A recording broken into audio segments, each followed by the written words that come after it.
오늘 아침에 저와 여러분이 함께 같이 나눌 말씀은 코로나 시대의 믿음의 시험대, 이 시대 가운데서 우리가 어떻게 보면 믿음의 시험대에 올라 있다라는 생각이 듭니다. 코로나로 인해서 사회, 경제 이런 부분뿐만이 아니라 신앙적으로도 참으로 어려운 시기입니다. 이런 가운데 어떻게 믿음 생활을 해야 하며 또한 어떤 믿음을 가져야 할지 오늘 개인적으로 고민들이 많으시리라고 생각이 듭니다. 믿음이라는 것의 본질을 생각해 보면요, 평안할 때보다 고난과 불행의 시기 가운데서 그 본질이 드러나고, 그러니까 평안할 때는 믿음이 무엇인가 잘 느껴지지도 않고 표도 나지 않지만 고난과 불행 가운데 들어갔을 때 믿음의 본질은 이런 것이구나, 믿음의 속성은 이런 것이구나라는 것이 드러나고, 또한 어려운 시기에 믿음이 검증되고 믿음은 어려울 때 빛나기 시작한다는 것을 우리가 알 수 있습니다. 지금 우리 자신들과 한국 교회는 전대미문의 그러한 코로나라는 이 상황 가운데서 믿음의 시험대에 올라와 있다는 것입니다. 여러분, 그래서 이 코로나라는 상황 가운데서 정말 이게 무슨 교회하고 아무 상관없는 것 같은데 지금 현 시대의 상황은 코로나와 교회가 아주 밀접하게 연관되어 있고 그러한 모든 비난과 화살들이 교회로 집중되고 있고, 하여튼 옳고 그름을 떠나서 이런 상황 가운데서 우리 자신들과 한국 교회가 이 코로나라는 이 상황 가운데서 어떤 믿음의 시험대 위에 올라와 있다, 이런 생각을 해보게 된다는 것입니다. 그런 가운데서 오늘 본문에 있는 말씀, 사도 바울은 이렇게 고백합니다. 나는 선한 싸움을 싸우고 나의 달려갈 길을 마치고 믿음을 지켰으니, 이렇게 엄숙하게 선언하는데, 다시 한번 이 말씀을 나누어서 생각해 보면 세 가지를 이야기하고 있죠. 나는 선한 싸움을 싸워왔다는 거예요. 선한 싸움을 싸워왔다. 두 번째는 나의 달려갈 길을 마쳤다는 거예요. 나의 달려갈 길을 마쳤다. 그리고 세 번째, 믿음을 지켰으니. 코로나의 시험대의 마지막 관문은 무엇일까요? 믿음을 지키냐 못 지키냐의 문제로 귀착될 수 있다는 것입니다. 선한 싸움을 싸우면서 가는 사람도 있을 것이고, 달려갈 길을 중간에 포기하는 사람도 있을 것이고, 달려갈 길을 끝까지 완주하는 사람도 있을 것이고, 믿음을 지킨 사람도 있을 것이고, 믿음을 못 지킨 사람도 있을 것이다. 오늘 그래서 이 코로나라는 이것이 어떻게 보면 우리와 한국 교회의 믿음의 시험대에 서게 한 것일 수 있다는 것입니다. 저는 이 말씀을 생각하면서 참으로 우리 자신이 바울과 같은 고백을 할 수 있는가, 나는 믿음을 지켰으니, 이런 고백을 할 수 있는가를 생각하면서 이 말씀을 같이 묵상하기를 원합니다. 첫째로, 나는 선한 싸움을 싸우며 살아왔다는 것입니다. 선한 싸움을 싸우며 살아왔다는 것입니다. 여기서 말하는 선한 싸움이라는 것은 인내를 요구하는 싸움을 말합니다. 여러분, 그냥 한 번 싸우고 그냥 툭 털고 말 것 같으면 크게 고민스러울 것이 없겠죠. 그런데 선한 싸움은요, 오랜 기간 동안에, 그리고 잘 생각해 보면 나의 대적자와 싸우는 것이 아니라 내 자신과의 싸움, 인내의 싸움이라는 거예요. 그리고 이 싸움은 반드시 내가 적을 제압한다고 해서 이기는 것도 아니고, 반드시 선한 방법으로만 이겨야 된다는 조건이 달라붙습니다. 여러분, 그래서 이 선한 싸움이라는 것이 쉬운 것이 아니에요. 그러니까 상대가 하는 대로 나는 똑같이 다 할 수 있는 조건도 아니고, 그리고 반드시 나는 선한 방법으로만 이겨야 되는 거예요. 그러니까 악한 방법, 상대가 하는 방법에 따라서 그대로 하는 것이 아니라 반드시 선한 방법으로만 이겨야 된다는 거예요. 오늘 아침에 이런 것들에 대한 긴 말씀을 나눌 수는 없지만 여러분 살면서 잘 생각해 보세요. 그리스도인이 정말 믿음을 지키며 살아가려면요, 선한 싸움을 싸워야 되는데, 그 선한 싸움은 우선 몇 가지 생각나는 거. 첫째로 적과의 싸움인 줄 알았더니 나중에 보니까 내 자신과의 싸움이더라. 그리고 또 이 싸움은 어떤 방법을 동원해서든지 이기는 것이 문제가 아니라 선한 방법으로만 이겨야 돼. 그러니까 상대가 어떤 방법을 동원하든지 나는 다 선한 방법으로만 대우하고 선한 방법으로만 대응해서 선한 방법으로만 이겨야 되는 이 싸움이 그렇게 쉽지 않다는 것입니다. 바울은 내가 잘 싸웠다는 것이 아니라 선한 싸움을 싸웠다는 것이고, 복음을 위해서, 그래서 고난에 동참하면서 싸우면서 그렇게 이겨왔고 살아왔다는 것을 엄숙하게 선언하고 있습니다.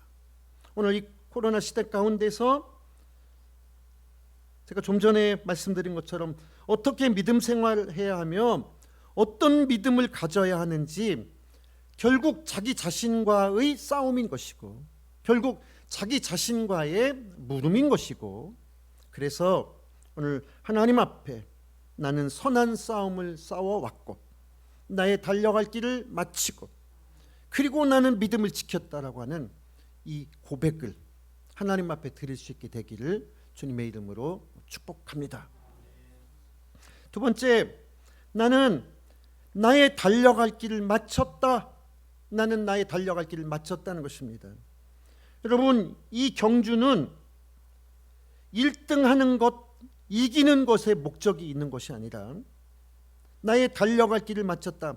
나에게 달려갈 길이 있는데 그 길을 끝까지 가는 것이 중요하다는 것입니다. 여러분, 앞서가고 이겨야 되는 경주도 있겠지만 오늘 이 믿음의 경주는 마라톤 내 42.195km를 끝까지 포기하지 않고 달려가는 그 믿음으로 끝까지 완주하는 자, 그것이 이 경주의 목적이라는 것입니다. 하나님은 우리 모두에게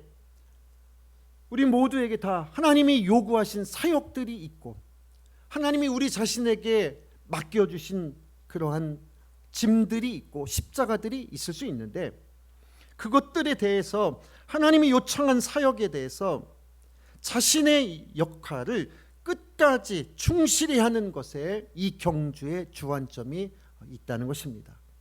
그러니까 잠시 빨리 달려서 이기는 것이 목적이 아니라 끝까지 완주하는 것, 그리고 이 경주를 위해서 달려나가는데 많은 박해와 많은 방해가 있지만 그것들과 일일이 다 대응하는 것이 아니라 그것들 가운데서도 자신에게 주어진 임무, 자신에게 부여한 그 임무를 완수하면서 하나님 앞에 끝까지 달려나가는 것.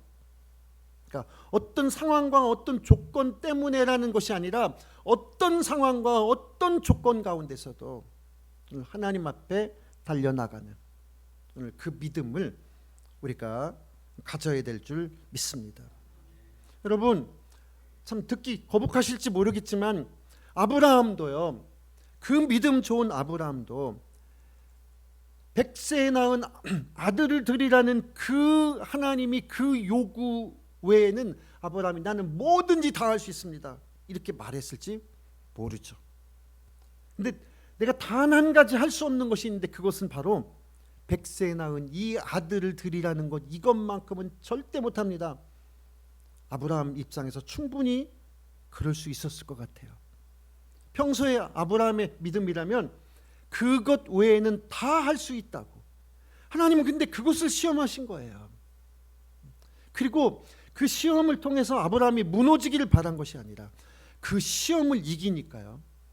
여러분 성경을 잘 보시면 아브라함이 자기 100세에 그렇게 후손을 얻기를 원했는데 100세에 낳은 아들을 얻었어요. 근데 하나님은 아브라함이 다른 거 다 할 수 있을 것 같은데 그걸 하라는 거예요. 이것만 못하고 다른 거 다 할 수 있을 것 같은데 그것을 하라고 말씀하셨는데 하나님이 그를 넘어지게 하시려는 것이 아니라 그 시험 때에 모리아 산에 믿음의 제단 위에 아브라함이 그 시험 때를 넘어갔을 때 여러분 아브라함에게 어떤 복이 주어졌습니까? 내 아들 100세에 낳은 아들 귀한 아들을 아끼지 않고 드렸으니 앞으로 너의 자손들이 하늘의 별처럼 땅의 모래알처럼 번성할 것이고 여러분 자기가 드린 그 믿음과 하나님이 주신 축복이 깊은 연관성이 있다고 느껴지지 않으시나요? 여러분 믿음이라는 것은 그런 것입니다. 뭐 때문에 못하고 뭐 때문에 못하고 이렇게 말하자면 한도 끝도 없어요.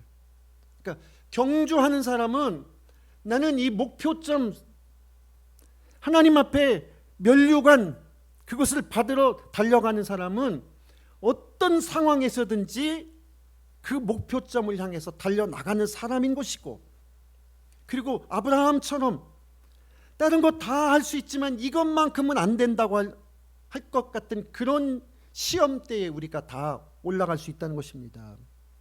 그런데 그 시험대를 이기고 났을 때 하나님은 아브라함이 그 이긴 그것과 그래서 이삭을 아낌없이 드린 것에 대해서 하나님이 그의 인생에 아낌없이 귀한 것들로 채워주셨고 그가 정말 소중하게 여겼던 그것을 하나님 앞에 내어드리려고 했을 때 하나님은 그 이삭을 통해서 정말 자손이 번창하게 하고 열국의 아비가 되게 하는 그런 하나님의 축복이 임한 것이 아브라함이 그것을 드리지 못했다면 이삭을 드리는 믿음을 갖지 못했다면 아브라함은 구부능선까지 갔다가 좌절되는 믿음을 가졌을지도 모른다는 것입니다.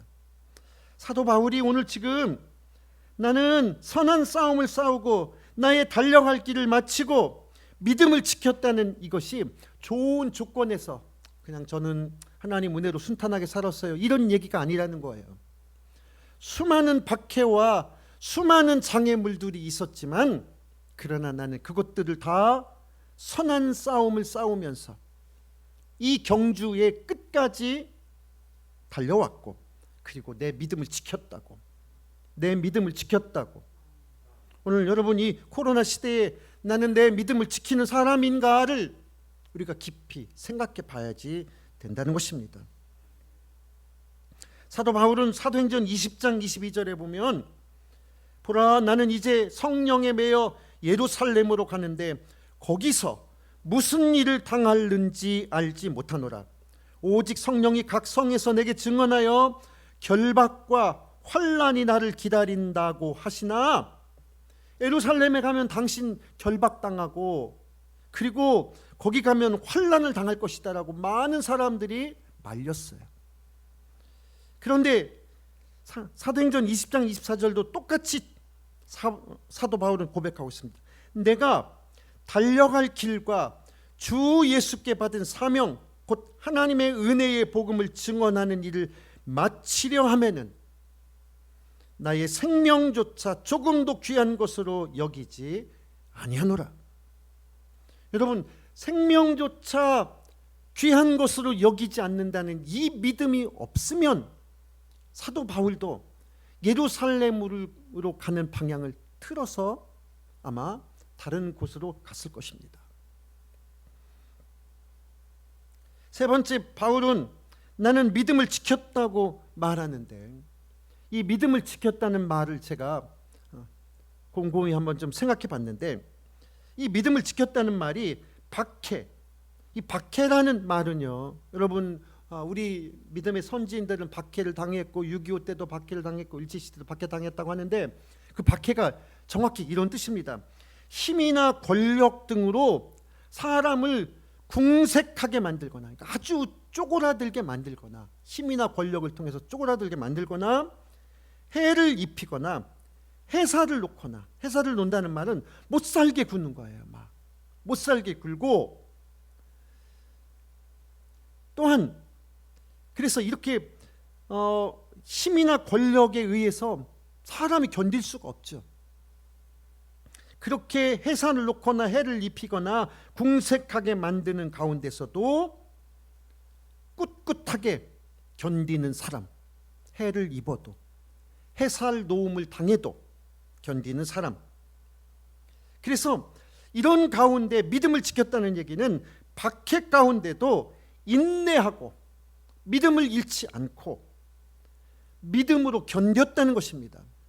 저는 지금도 잊을 수가 없는데, 제가 히브리서 11장을 정말로 믿음장이라는 말은 많이 들어와서 제가 나도 믿음의 역사를 이루고 싶다 해가지고 믿음장을 제가 강해를 하기 시작했고 연구하기 시작했습니다. 그런데요, 그 믿음장을 연구해 보니까요, 믿음의 놀라운 역사, 새로운 역사를 써나가는 그런 얘기인 줄 알았더니, 히브리서 11장을 여러분 잘 보세요. 믿음장이라는 것이 뭐냐면 어떤 상황과 어떤 조건 하에서도 믿음을 잃지 않고 지켰다는 거예요. 박해를 견디는 것. 그래서 믿음은 무슨 놀라운 역사, 막 믿음으로 강을 건너고 막 지금 이런 얘기가 아니라, 믿음은 어떤 불의 시련도 견디고 어떤 시련도 견디고 하나님 앞에 예배자가 되고 하나님 앞에 서는 것이 바로 믿음이라는 것입니다. 하나님을 부인하지 않고 꿋꿋하게 나아가는 것, 그것이 믿음이라는 것입니다. 여러분, 오늘 여기 본문에 있는 말씀도 디모데후서 4장 7절에 있는 이 말씀도 잘 생각해 보면 믿음이라는 의미가 무엇일까요? 외부의 공격으로부터 신앙을 지켜낸다는 뜻이고, 하나님이 나에게 맡겨주신 이 거룩한 사명과 위임에 대해서 헌신하며 끝까지 지켜내는 것, 이것을 지금 믿음이라고 말하고 있는 것입니다. 여러분, 믿음이라는 것을 우리 마음대로 해석하는 것이 아니라, 오늘 본문에서 외부의 공격에서 너는 견딜 수 있는 힘이 있느냐? 무엇을 견딜까는 여러분 잘 아시죠? 외부의 공격과 외부의 박해와 외부의 금지에 대해서도 너는 견뎌낼 힘이 있느냐? 하나님이 이것을 우리에게 물으실 수 있다는 것입니다. 또한 너에게 맡겨준 하나님의 거룩한 사명과 위임이 있는데, 너는 그것을 어떤 상황과 어떤 조건 가운데서도 끝까지 헌신하고 충성할 각오가 되어 있느냐? 오늘 이것이 지금 믿음이라는 거예요. 바울은 이 믿음으로 지켰다는 거예요. 제가 오늘 이 디모데후서 4장 7절 말씀을 묵상하면서 연구하다가 그 뒤에 이렇게 앞뒤에 있는 말씀들을 쭉 읽어보는 가운데, 여러분도 잘 아시는 데마라는 사람의 이야기가 바로 여기 나오더라고요. 그래서 그 뒤에 10절에 가면은요, 10절에 가면 사도 바울이 자기 곁에 있다가 떠나간 세 사람을 언급하고 있습니다. 나는 믿음을 지켰다. 선한 싸움을 싸우고 나에게 주어진 이 믿음의 경주를 끝까지 달려왔다. 이런 얘기하면서요, 그러면서 우리가 잘 아는 데마, 이 데마라는 사람 이야기가 바로 디모데후서 4장 7절 바로 뒤에 10절에 바로 그 이야기가 나오는 거예요. 믿음을 지켰다는 얘기와 더불어서 지금부터 세 사람 얘기가 나오는데, 디모데후서 4장 10절에 보면 데마는 이 세상을 사랑하여 나를 버리고 데살로니가로 갔고, 그레스게는 갈라디아로 갔고, 디도는 달마디아로 갔고, 오늘 어디로 갔다는 얘기만 간략하게 나와 있습니다. 이 말씀을 보면 데마는 골로새서 4장 14절과 빌레몬서 1장 24절에 보면 두 군데서 언급이 되는데 거기에 보면은요 사도행전과 누가복음을 쓴 누가라는 분 잘 아시잖아요. 이 누가보다도 먼저 언급이 되고 있어요. 즉 바꿔 말하면 사도 바울에게 데마라는 사람은 어떻게 보면 누가보다도 더 중요하고 비중 있는 사람이었을지 모른다는 것입니다. 이 데마라는 사람은 사도 바울의 좋은 개인적 친구였고 좋은 동역자였습니다. 성경은 그에 대해서 구체적인 얘기가 없지만 여러분 외경에 보면 바울 행전이라고 있는데 그러니까 정경에 채택되지 않은 그 외경에 바울 행전이 있는데 거기에 보면은요 이 데마라는 사람이 사도 바울과 인간관계가 단절됐다는 뜻이 아니고 그러니까 사람을 배신했다는 뜻이 아니고 여러분 잘 기억하셔야 됩니다. 사람을 배신했다는 뜻이 아니고 신앙의 변절자가 되었다는 것입니다.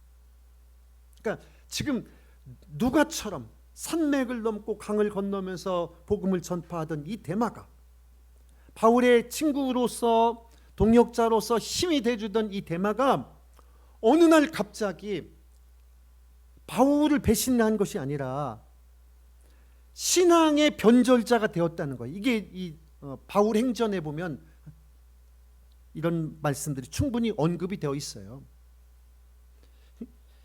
그러니까 여러분 믿음이 변질되는 사람은 인격이 변질되는 것이 아니에요.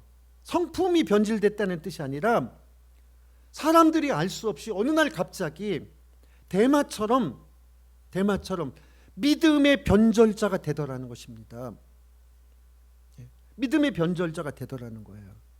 근데 그 이유를 사도 바울은 짧지만 정확하게 언급하고 있어요. 그것이 바로 뭐냐? 데마는 세상을 사랑하여 나를 버리고 데살로니가로 갔고 세상을 사랑해서 이 사역하는 일을 끝까지 완주하지 못하고 갔다는 거예요. 그러니까 바울과 인간관계가 틀어지고 지금 이런 얘기가 아니라는 거예요. 오늘 제가 왜 이 부분을 힘주어서 말씀드리냐면 이 시대에도 여러분 신앙의 변절자라고 말하면 듣기 싫고 참 그러실지 모르지만 아무튼 인간관계가 나하고 틀어진 것이 아니라 그냥 신앙이 변절된다는 거예요. 신앙이 변절된 사람들이 문득문득 갑자기 그것도 전혀 알 수 없는 초보의 신앙이 아니라 데마같이 누가복음을 쓰고 사도행전을 기록한 이 누가보다도 더 비중 있고 중요했던 그 데마라는 사람이 그렇게 가더라는 거예요. 그렇게 변절되더라는 거예요. 아마도 바울에게는 매우 고통스러운 시간이었을 것입니다. 반면에 두 사람을 간략하게 언급하고 있는데 그레스게라는 사람은 갈라디아로 갔다는 얘기인데 그 갈라디아는 지금의 학자들의 연구에 따르면 프랑스 북부나 이탈리아 북부 쪽이라고 말하고 있는데 그쪽에 교회를 세웠다는 것입니다. 실제로 프랑스의 이런 개신교가 프랑스의 남부보다도 이 북부 쪽에 발달되어 있는데 가만히 생각해 보니까요. 우리가 이름을 잘 알지 못했지만 이 성경에 잠깐 언급된 여기 나오는 그레스게라는 사람이 이쪽에 가서 복음의 씨앗을 뿌리기 시작해서 그래서 이렇게 프랑스에서도 이쪽이 복음이 발달한 지역이 되지 않았나 싶습니다. 여러분 인천도요. 인천에 가보니까 정말로요. 제가 인천에 가보니까 지나가는 곳마다 이 감리교회가 보통 무슨 큰 빌딩 같은 그런 교회들이 수두룩해.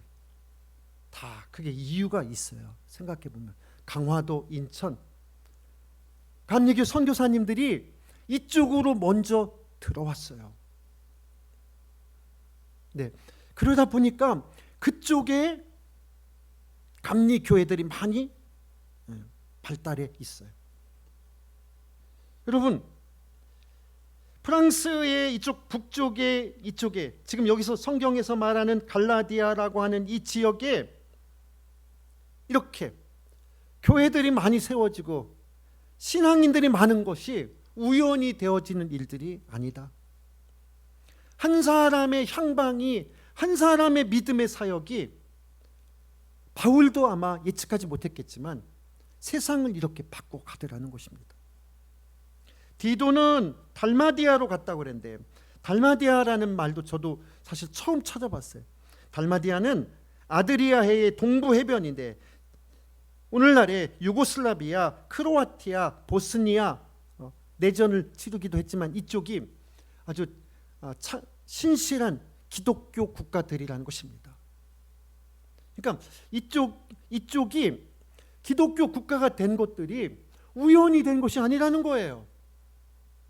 여러분, 이렇게 중간에 포기하고 가는 분도 있지만, 그런데 이렇게 그레스게처럼 디도처럼 끝까지 믿음을 지키고 간 사람들에 의해서 그 땅이 복음의 영토가 되더라는 것입니다.